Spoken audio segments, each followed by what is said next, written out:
बिस्मिल्लाहिर्रहमानिर्रहीम। अस्सलाम वालेकुम नाज़रीन कराम, मैं हूं मखदूम शहाबुद्दीन और आप देख रहे हैं मेरा फेसबुक और यूट्यूब चैनल। उम्मीद करता हूं आप सब लोग बखैर वाफियत होंगे और जहां भी होंगे अपने अहले खाना समेत खुश भी होंगे और महफूज भी। नाज़रीन कराम, एक जानिब तो बदतरीन धांधले के साथ पाकिस्तान तहरीक इंसाफ फिर भी पूरे पाकिस्तान में लीड कर रही है। नवाज शरीफ का दावा गलत है, झूठ है और पाकिस्तान की आवाम के मैंडेट का एक भोंडा मजाक है। लेकिन अगर यह धांधली ना हुई होती और अभी भी अदालती उम्मीद पैदा हो गई है, क्योंकि लाहौर हाई कोर्ट से एक ऐसी नजीर मिली है और लाहौर हाई कोर्ट से एक ऐसी जजमेंट आई है जिसकी बुनियाद पर पाकिस्तान की नेशनल असेंबली की 265 सीटों पर अब इसी तर्ज के फैसले आने जा रहे हैं। और सारी की सारी जो एक धांधली की गई थी, किस तरह से पाकिस्तान तहरीक इंसाफ की 2/3 अक्सरियत, जो कि पाकिस्तान में रेयर है, 2/3 अक्सरियत जिससे आप कॉन्स्टिट्यूशन तक चेंज कर सकते हैं, 2/3 अक्सरियत बहुत माने रखती है। जेल में बैठा इमरान खान, मैं फिगर्स आपके सामने रखूंगा और उम्मीद अभी भी बाकी है। इसके साथ ही साथ नवाज शरीफ की तकरीर अब भूल जाने का वक्त हुआ चाहता है, क्योंकि जेल से इमरान खान का बड़ा पैगाम और इमरान खान साहब अब आगे की क्या स्ट्रैटेजी लेके चलने जा रहे हैं आगे, इस हवाले से इंपॉर्टेंट डिटेल्स हैं। नवाज शरीफ ने कल शहबाज शरीफ को किसके पास भेजा और क्या धमकी दी गई ताकतवरों को, जिसके बाद पाकिस्तान में मौजूदा तौर पर आले शरीफ के लिए हालात बेहतर होना शुरू हुए और अवाम के वोटों पर डाका डाला गया। इसके साथ ही साथ पाकिस्तान तहरीक इंसाफ का जो प्लान ई है वो मंजर आम पर आ चुका है। पीटीआई के बड़े प्लान्स इन्होंने फेल किए, लेकिन हर मंसूबा पाकिस्तान तहरीक इंसाफ अपने हिसाब से लेकर चली। उस हवाले से बड़ी एक्सक्लूसिव डिटेल्स हैं, इनसाइड डेवलपमेंट्स मैंने आपके सामने रखनी है, क्योंकि ये सारी चीजें बहुत ज्यादा इंपॉर्टेंट हो चुकी हैं। सबसे पहले जो हालिया इलेक्शन कमीशन की तरफ से जो रिजल्ट्स जारी हुए हैं, जो election commission official numbers they रहा है, जो कि मैं आपकी स्क्रीन पर भी चलवा रहा हूं, अगर उन्हें हम देखें तो उसमें बहुत वाजे अंदाज में यह देखा जा सकता है कि 95 सीट्स जो है वो पाकिस्तान तहरीक इंसाफ जो है उससे ताल्लुक रखने वाले इंडिपेंडेंट कैंडिडेट्स जो हैं वो जीत चुके हैं। और इस सब के अंदर पाकिस्तान तहरीक इंसाफ के तो 95 कैंडिडेट्स हैं। अगर पाकिस्तान तहरीक इंसाफ के बाद हम बात करें पाकिस्तान मुस्लिम लीग नवाज की, तो उसके 64 और पाकिस्तान पीपल्स पार्टी की 51, एमक्यूएम की 13, पाकिस्तान मुस्लिम लीग जो है उसकी 4 और जेयूआई जो है उसकी 2 सीटें जो है वो इस वक्त बन रही हैं।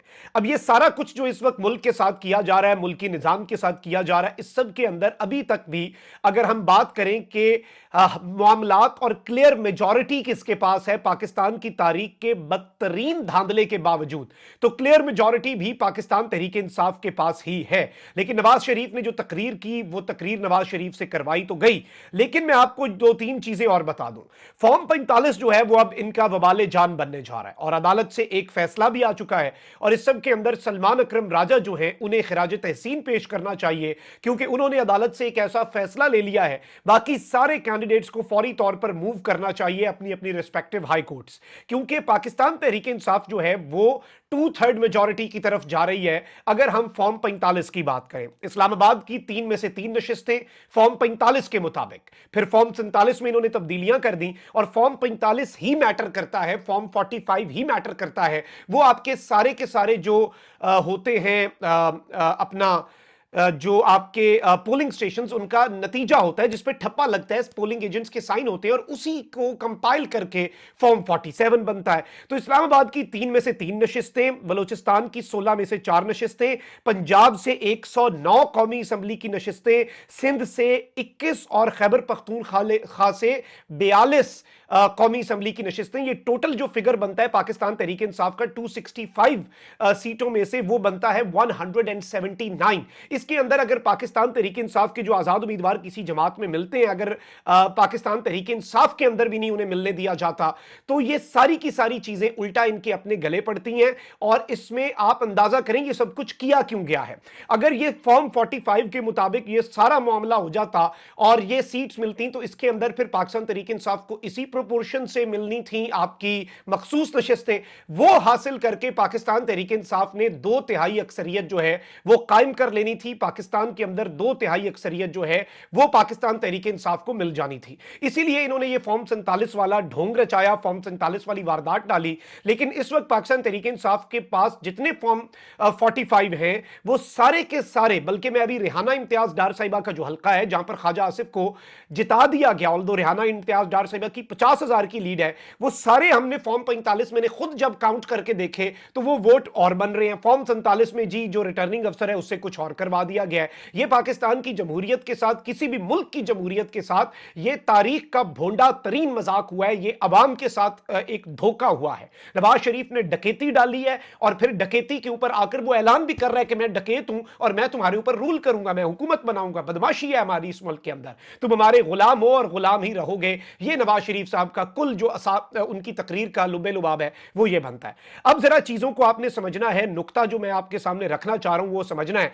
एक जानिब तो ओन चौधरी जो है उसे बदतरीन शिकस्त होनी थी और जितने वोट ओन चौधरी को दिए गए इतने वोट एक हल्के क्या पूरे पाकिस्तान से नहीं पूरी दुनिया से ओन चौधरी को वोट ना मिले, जो ओन चौधरी की अपनी स्टैंडिंग है। अब यहां पर मैं आपको यह बता दूं कि पाकिस्तान तहरीक इंसाफ के उम्मीदवार सलमान अकरम राजा ने हल्का एनए 128 के नतीजे जारी करने और वोटों की गिनती में शामिल ना करने के इकदाम को लाहौर हाईकोर्ट में चैलेंज किया। दरखास्त जमा करवाने लाहौर हाईकोर्ट पहुंचे जहां रजिस्ट्रार ऑफिस ने सलमान अकरम राजा की दरखास्त समाअत के लिए मुकर्रर की। बाद अज़ां लाहौर हाईकोर्ट के जस्टिस अली बाकर नजफी ने सलमान अकरम राजा की वोटों की गिनती में शामिल न करने के मामले की दरखास्त पर समाअत की। अदालत ने एनए 128 जो है उसके रिटर्निंग अफसर को फौरी तौर पर तलब किया। एनए 128 में वोटों की गिनती में बैठने की इजाजत ना देने के इकदाम को सलमान अकरम राजा ने लाहौर हाईकोर्ट में चैलेंज किया था।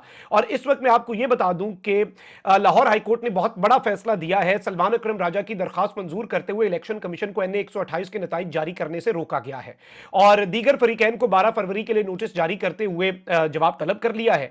और इसमें मैं आपको यह बता दूं कि लाहौर हाईकोर्ट के जस्टिस अली बाकर नजफी ने समाअत की। सलमान अकरम राजा ने अदालत में बयान में कहा कि जब वोटिंग की गिनती का अमल शुरू हुआ तो मैं वही मॉडल टाउन गवर्नमेंट स्कूल में था। मुझे गवर्नमेंट स्कूल आरओ ऑफिस से बाहर धक्के देकर निकाला गया। तमाम पोलिंग स्टेशन के आरओज ने उम्मीदवारों के सामने 45 फॉर्म जो है उस पर साइन किए। जब वोटिंग की गिनती का अमल शुरू हुआ तो मैं वही मॉडल टाउन स्कूल में था, मुझे वहां से निकाल दिया गया। मुझे 11:30 पर पुलिस ने भी बाहर निकाल दिया। मेरी बेगम पोलिंग एजेंट थी और जब उन्होंने फॉर्म 45 मांगा तो उन्हें भी ना दिया गया। मैंने सीसीपीओ लाहौर को लेटर भी लिखा। जस्टिस अली बाकर नजफी ने रिमार्क्स दिए कि क्या तब रिजल्ट सुना दिया गया था। सलमान अकरम राजा ने कहा कि नहीं, तब तक रिजल्ट जारी नहीं किया गया था। इलेक्शन एक्ट के तहत उम्मीदवार का आरओ ऑफिस में होना लाजमी है। अदालत ने सरकारी वकील से पूछा कि आप बताएं क्या रिजल्ट जारी हो गया है। वकील ने कहा कि जी रिजल्ट जारी हो चुका है, 45 के बाद फाइनल फॉर्म 47 जारी हो गया और रिजल्ट भी जारी हो गया।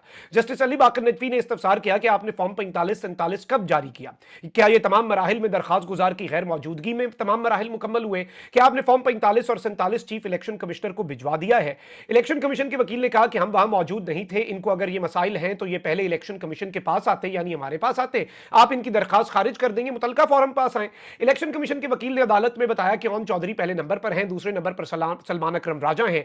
9 फरवरी आज के दिन ये रिजल्ट जारी किया गया है। सलमान अकरम राजा ने कहा कि मैंने हाथ में किताब पकड़ी हुई थी, एसपी को मैंने कानून जो है वो पढ़कर सुनाया। एसपी ने मुझे आरओ का लेटर दिखा दिया और अंदर जाने से रोक दिया। अदालत ने रिमार्क्स दिए कि कहां है रिटर्निंग अफसर। बाद अदालत ने रिटर्निंग अफसर को फौरी तौर पर तलब तो किया, लेकिन नताइज जो है वो अदालत ने रोक दिए हैं। तो नताइज जो है वो सुनाने से अदालत ने बाज़ाब्ता तौर पर, बाकायदा तौर पर इन्हें रोक दिया है। पाकिस्तान तहरीक इंसाफ के सारे उम्मीदवार जिनके फॉर्म 45 में कुछ और मामला था और फॉर्म 47 के अंदर रेहाना इम्तियाज डार साहिबा जो है वो भी अदालत जा रही हैं, सब अब अदालत का रुख करेंगे। और अगर तो ये इंसाफ पर मबनी एक भी हल्के का फैसला हो गया तो बाकी हल्कों में भी फॉर्म 45 के मुताबिक, फॉर्म 45 के मुताबिक ही मामला करना पड़ेगा। उसके अलावा और कुछ करना इनके बस में नहीं है और उसके अलावा और कुछ इन्हें करना भी नहीं चाहिए। पाकिस्तान के साथ इससे बड़ा खिलवाड़ ना इससे पहले हुआ है ना अभी हो रहा है। जो अभी ये मामलात कर रहे हैं बंद कमरों के अंदर पाकिस्तान की अवाम की तकदीर के जो फैसले हैं ये कब बंद होंगे ये पाकिस्तान की अवाम भी सोच रही है। लेकिन ये 2/3 अक्सरियत जो है ये मामला आपने ज़हन में रखना है कि 96 जो है वो पाकिस्तान तहरीक इंसाफ की अगर सीट्स बन भी रही हैं तो इस सब के अंदर ओरिजिनली ये 179 सीट्स थी, जिसमें अगर हम मखसूस नशिस्तें डालते हैं इस कोटे के मुताबिक, तो ये 2/3 मेजॉरिटी पाकिस्तान तहरीक इंसाफ की बनती है। और ये 2/3 मेजॉरिटी किस तरह से हासिल हुई? बगैर इंतखाबी निशान के, बगैर सियासी जलसे के, पॉलिटिकल लीडर के जेल में होने से। ये भी फैक्टर्स रखें, अगर ऐसा ना होता तो 3/4 क्या, मुझे लगता है 98% सीटें जो है वो पाकिस्तान तहरीक इंसाफ ले जाती। अभी भी 2/3 मेजॉरिटी पाकिस्तान तहरीक इंसाफ की बनती है, उनका हक है। अब उन्हें नहीं दिया जा रहा, वो एक अलग बात है। अब पाकिस्तान तहरीक इंसाफ करेगी क्या? देखें, एक चीज बड़ी वाज़ेह है, पाकिस्तान तहरीक इंसाफ को उन्होंने 96 सीटें दे दी, चले 100 कर लें, इससे हुकूमत कायम नहीं हो सकती। तो पाकिस्तान तहरीक इंसाफ इस तरह की कोई हुकूमत, खान साहब पहले ही कह चुके हैं कि इत्तेहाद करके तो हुकूमत हमने लेनी कोई नहीं है। अब अगले 72 घंटों में इलेक्शन कमीशन का यह ऑर्डर है कि आजाद उम्मीदवारों का किसी सियासी जमात में शामिल होना लाजमी है। एक जानिब असद कैसर साहब की भी ये स्टेटमेंट आई है कि पीटीआई के कामयाब आजाद उम्मीदवारों से हलफनामा भी लेंगे हम, और इससे पहले भी ये सारे के सारे उम्मीदवार जो हैं ये एफिडेविट पर स्टाम के ऊपर हलफनामा अपना दे चुके हैं, अंग्रेजी उर्दू दोनों में, कि ये डिफ्लेक्ट नहीं करेंगे। अगर ये डिफ्लेक्ट करते हैं तो फिर जाहिर बात है इनकी सीट खतरे में पड़ जाएगी। और वैसे ही अगर पीटीआई का कोई आजाद उम्मीदवार बिका, वो सियासी खुदकुशी कर रहा होगा, वो अपने हल्के में अगली उसकी आने वाली 6-7 नस्लें जो हैं वो हल्के में जाने के काबिल नहीं रहेंगी, ये आपको भी पता है। और पिछले लोटों के साथ जो हुआ वो एक अलग बात है। अब और आज जो मामलात हैं वो मुख्तलिफ हैं, आज पब्लिक की पल्स बहुत मुख्तलिफ है। अब इस सब के अंदर असल फैसला जो है वो कल इमरान खान साहब ने करना है कि पीटीआई किस तरह से प्रोसीड करेगी। प्लान ई ये है कि पाकिस्तान तहरीक इंसाफ के कामयाब आजाद उम्मीदवार किसी और इत्तेहादी सियासी जमात के साथ मिल जाएं, जिसमें मजलिस वादत मुस्लिमीन भी है, जिसके अलावा राजा नासिर अब्बास साहब इमरान खान साहब से मिलने भी गए कुछ दिन पहले इलेक्शन से, और उन्होंने इमरान खान साहब के साथ मुलाकात भी की। और इस सब के अंदर बैरिस्टर अली जफर जो है वो कल इमरान खान साहब से मिलेंगे। इमरान खान साहब की डायरेक्शंस के ऊपर जो फैसला है वो इमरान खान का है। इस वक्त कोई पीटीआई की कोर कमेटी भी कुछ नहीं है, इमरान खान सब कुछ है, ये बात आपने ज़हन नशीन रखनी है। और असल फैसला जो है वो कल बैरिस्टर अली जफर के साथ इमरान खान साहब जो अपनी चीज वो कम्युनिकेट करेंगे और उन तक पहुंचाएंगे। उसके बाद मैं आपको ये बता दूं कि बेसिकली उसके बाद कोर कमेटी का इजलास जो है वो बुलाया जाएगा, और कोर कमेटी जो है वो आइंदा का लाया अमल इमरान खान साहब की हिदायत की रोशनी में देगी। अब एक जानिब ये डेवलपमेंट्स है, वहीं दूसरी जानिब मैं आपको ये भी बता दूं कि नवाज शरीफ साहब जो है वो मानसेरा से हार गए। लाहौर से नवाज शरीफ साहब जो है ये बेसिकली हार रहे थे डॉक्टर यास्मीन राशिद साहिबा से, और डॉक्टर यास्मीन राशिद साहिबा से जब ये हार रहे थे तो नवाज शरीफ साहब ने 2 सीटों पे इलेक्शन लड़ा, दोनों से हार जाना था, कौमी असेंबली जाने का ख्वाब तक नहीं पूरा हो रहा था मेरिट के ऊपर। अवाम ने ऐसा इनका भुरकस निकाला, अवाम ने ऐसी इनकी दुर्गत बनाई।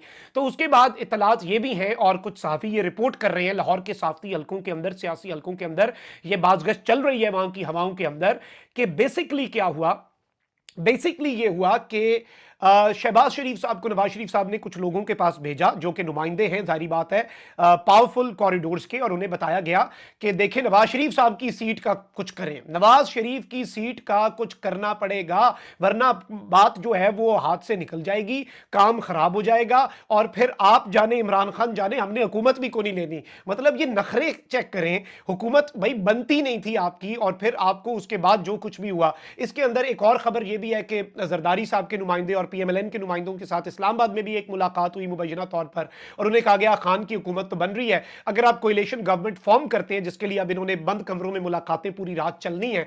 जरदारी जो है वो पहुंच चुके हैं जी लाहौर, बिलावल भी खुसूसी तैयारे पर लाहौर आ रहे हैं, साथ फरियाल तालपुर भी हैं, फुप्पो साहिबा उनकी, और यहाँ पे नवाज शरीफ, शहबाज शरीफ और मरियम नवाज, 2 खानदान जो है वो अब कोलिशन बना के पाकिस्तान की तकदीर के फैसले करने का इख्तियार जो उन्हें अवाम ने नहीं दिया, वो इख्तियार एक्सरसाइज करेंगे, धौंस से, धांधली से, जबरदस्ती से, बदमाशी से। ये इस वक्त सारी चीजें चल पड़ी हैं। ये इस वक्त कुल जो पाकिस्तान का आप कह लें कि पूरे का पूरा पॉलिटिकल लैंडस्केप, ये इस तरह से हम सादा लफ्जों में बयान कर सकते हैं। लेकिन अभी भी गेम इमरान खान के हाथ में है। कल इमरान खान का जेल से जो पैगाम आएगा, मुल्क की सियासत उसके ही इर्द गिर्द घूमेगी। अगर इसके अलावा कोई कुछ सोच रहा है कि वो अपनी मर्जी से कुछ इधर उधर कर लेगा, वो उसकी खाम ख्याली है। कमेंट सेक्शन में राय का इजहार जरूर करें। अपना बहुत ख्याल रखें। अल्लाह निगहबान। पाकिस्तान जिंदाबाद।